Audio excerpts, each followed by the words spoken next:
also tell you about the politics that's playing out as the monsoon session begins. And even before the parliament session began, the stage was set for fireworks. Prime Minister Narendra Modi, in his address ahead of the session, told the opposition that it's time to put Desh first and not dal.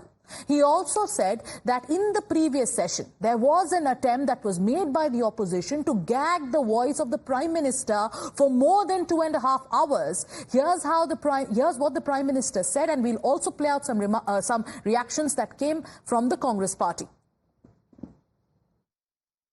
बहुत से सांसद ऐसे थे जिनको अपने क्षेत्र की बात करने का अवसर नहीं मिला, अपने विचारों से संसद को समृद्ध करने का अवसर नहीं मिला, क्योंकि कुछ दलों की नकारात्मक राजनीति ने देश के संसद के महत्वपूर्ण समय को एक प्रकार से अपनी राजनीतिक विफलताओं को ढांकने के लिए दुरुपयोग किया।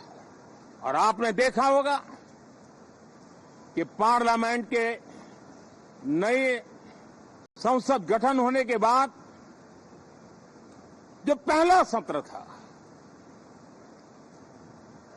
140 करोड़ देशवासियों ने बहुमत के साथ जिस सरकार को सेवा करने का हुक्म किया है देशवासियों ने, उसकी आवाज को कुचलने का और लोकतांत्रिक प्रयास हुआ। 2.5 घंटे तक देश के प्रधानमंत्री का गला घोंटने का, उनकी आवाज को रोकने का, उनकी आवाज को दबाने का लोकतांत्रिक परंपराओं में कोई स्थान नहीं हो सकता है और इसका कोई पश्चाताप तक नहीं है, दिल में दर्द तक नहीं है। मैं आज आग्रहपूर्वक कहना चाहता हूं, देशवासियों ने हमें यहां देश के लिए भेजा है, दल के लिए नहीं भेजा है। कि हम गत जनवरी से लेकर के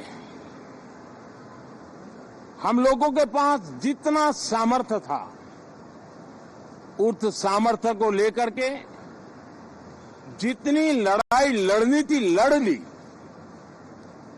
जनता को जो बात बतानी थी बता दी। किसी ने राह दिखाने का प्रयास किया, किसी ने गुमराह करने का प्रयास किया, लेकिन अब वो दौर समाप्त हुआ। देशवासियों ने अपना निर्णय दे दिया। अब चुने हुए सभी सांसदों का कर्तव्य है, सभी राजनीतिक दलों की विशेष जिम्मेवारी है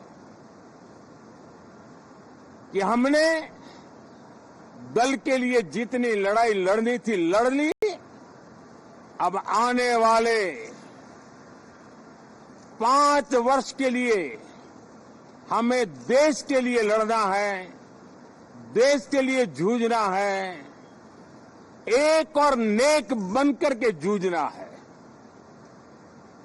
मैं सभी राजनीतिक दलों से भी कहूंगा कि आइए हम आने वाले 4 साढ़े 4 साल दल से ऊपर उठ करके सिर्फ और सिर्फ देश को समर्पित होकर के संसद के इस गरिमापूर्ण मंच का हम उपयोग करें।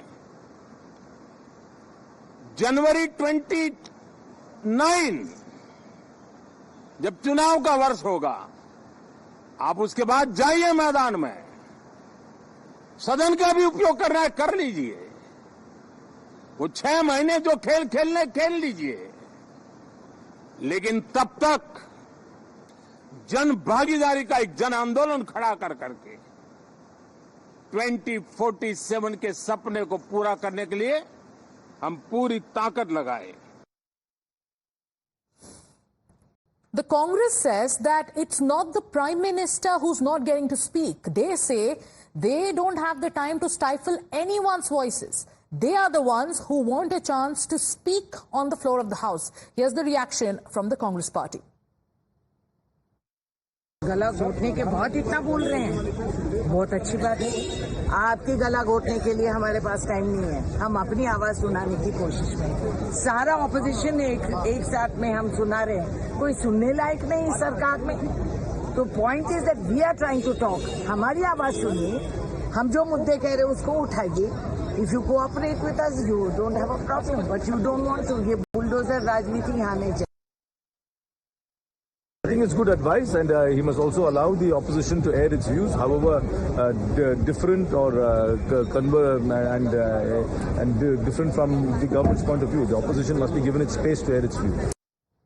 Sabyasachi is joining us. Sabyasachi, after the Prime Minister's message to the opposition that they should in fact come forward and contribute towards a productive session, the Prime Minister also said that it was shameful that in the previous session there was an attempt to gag the voice of the Prime Minister.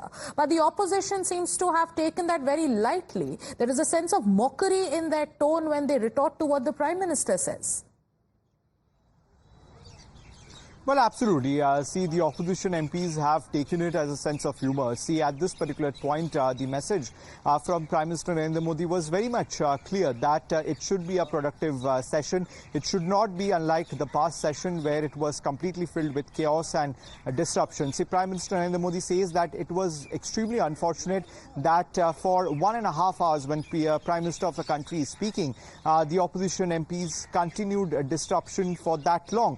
And he says that difference of opinion is fine, but negative approach and negative thought is not right. See, he said that the opposition MPs and the opposition leaders need to come out of the election mode and try to focus on building the nation. He said that when the election is due in 2029, at that time, whether the opposition MPs use the house or create ruckus or do politics, then it is no problem. But till then, they have to make sure that they improve the life of the youth, the women as well as the farmers in the country. So these were the clear-cut instructions from Prime Minister Narendra Modi, but it seems that the opposition is taking this message very lightly. But yesterday itself in the meeting from the NDA side, it has been clear that all the agendas of the opposition parties would be taken forward for discussion, but with one strong, but they have to maintain the fact that there is no disruption. They have to make sure that the House runs properly in a smooth manner with collaborative efforts. So let's work for Desh and not Dal. That was the message from the Prime Minister. And right after that message from the Prime Minister, we saw how that showdown played out in the Lok Sabha over the NEET issue. Thank you, Sabyasachi, for getting us the latest. Time now for us to slip into a short commercial break. Stay with Times Now. We'll be back with more news and updates.